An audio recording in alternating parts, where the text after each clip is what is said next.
آج ہمارے کردار سے تو ہمارے اپنے بھی متنفر ہیں ہم سے، دوسروں کو تو ہم نے کیا متاثر کرنا۔ حضرات صحابہ کرام کو لمبی چوڑی تقریریں نہیں کرتے تھے، جا کر کوئی جلسے نہیں کرتے تھے، کوئی جلوس نہیں نکالتے تھے کہ آؤ جناب دیکھ کے مسلمان ہو جاؤ، دو لفظوں میں بات کرتے تھے، ہم حضور کے غلام ہیں، ہماری طرح ہو جاؤ، ہماری طرح ہو جاؤ بس۔ اچھا آج ہم کہہ سکتے ہیں کسی کو؟ ہم جا کے امریکہ میں انگلینڈ میں کہیں جناب ہماری طرح ہو جاؤ، وہ جوتے تمہاری ایسی کی تیسی، نہ تمہارے پاس دین نہ دنیا ہے، کیا کریں ہم تمہاری طرح ہو کر؟ کیا ہے تمہارے پاس؟ جس نبی کا کلمہ پڑا ہے تم تو اس کے بھی غلام سچے نہیں ہو، وہاں پر بھی 2 نمبری ہے، اور دنیا تو تمہارے پاس ہے ہی کیا ہے؟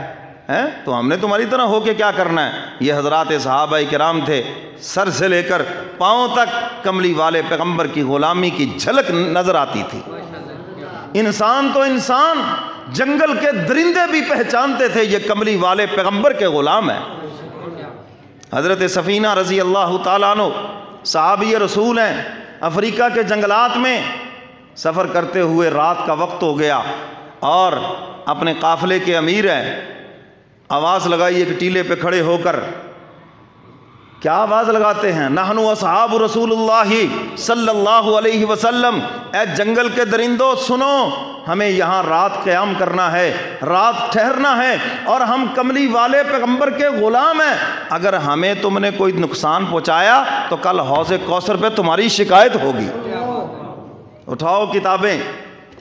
شیرنی اپنے بچوں کو لے کے جا رہی ہے، چیتا اپنے بچوں کو لے کے جا رہا ہے، اور لکھا ہے کہ ایک شیر حضرت سفینہ کے قدموں سے چوم کر ایسے لگ رہا تھا جیسے زبان حال سے کہہ رہا ہے جس نبی کا تو غلام ہے میں بھی اسی کا غلام ہوں۔ ارے انہیں تو جنگل کے درندے پہچانتے تھے، آج تو بتانا پڑتا ہے یہ مسلمان ملک کے وزیر اعظم ہے، نہ شکل سے ہیں نہ عقل سے ہیں، یہ تو ہماری صورتحال ہے، یہ ہمارے بڑوں کا حال ہے۔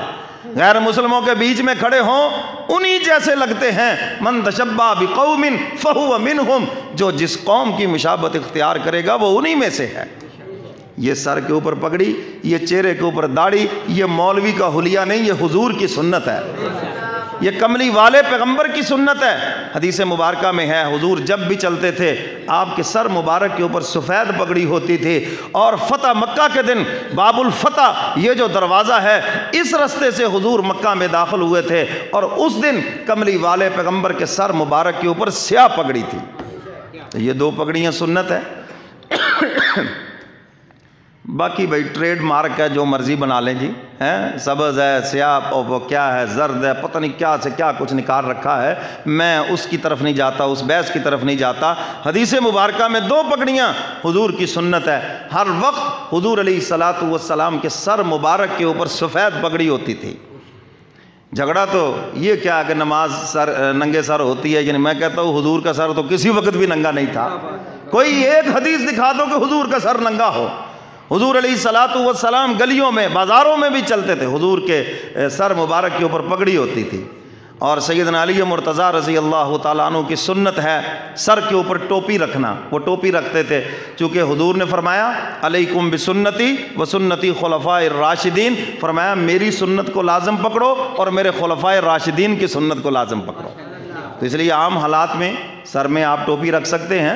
اگر کسی آدمی کا یہ مسئلہ ہے زیادہ دیر پگڑی رکھے بھی سر میں درد ہونے لگتی ہے، بعض بندے ایسے ہیں اتنے نازک مزاج ہیں، تو اجازت ہے آپ ٹوپی سے سر کو ڈھانپ لیں تاکہ سیدنا علی مرتضیٰ کی سنت پہ عمل ہو جائے، کیونکہ حضور بیچ میں ٹوپی اور اوپر سے پگڑی، فرمایا یہی مشرکین سے ہمارا فرق ہے، مشرک جو ہے بغیر ٹوپی کے پگڑی باندھتا ہے، فرمایا میری سنت ہے پہلے ٹوپی رکھو اور اوپر اس کے پگڑی باندھو۔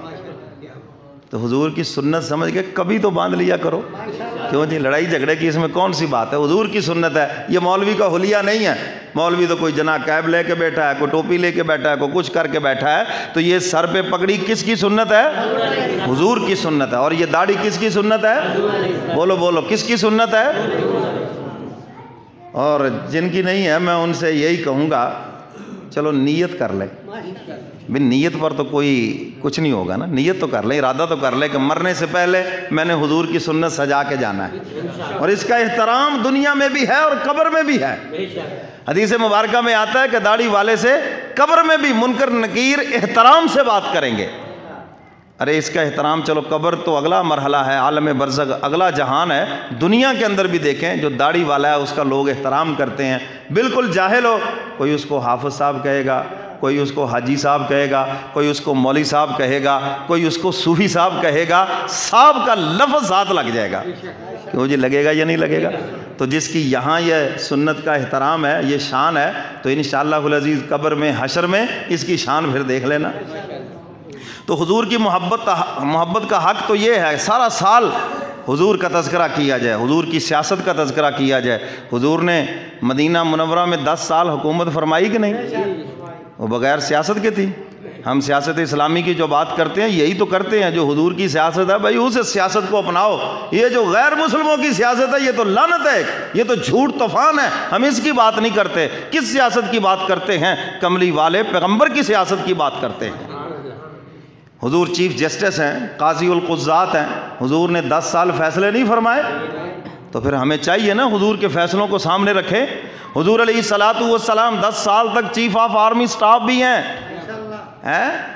آپ فوجی کمانڈر ان چیف اور دستے بھیج رہے ہیں جی۔ حضور علیہ الصلوۃ والسلام نے 27 جنگیں لڑی ہیں۔ کتنی جنگیں لڑی؟ جس میں حضور خود بنفس نفیس تشریف لے گئے، اور جو آپ نے اس کے علاوہ دستے بھیجے ان کی تعداد تو اس سے بھی زیادہ ہے۔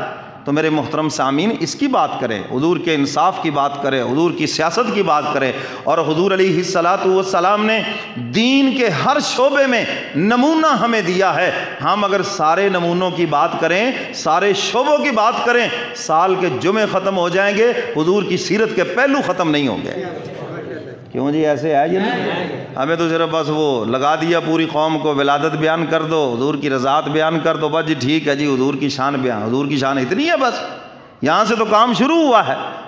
اس سے آگے جو حضور کی زندگی ہے بھائی اس کی بات کرے، جو 23 سالہ زندگی ہے، احکامات نازل ہوئے، عملی طور پر ہر کام جو حضور نے کر کے دکھایا، اس کی بات کرو۔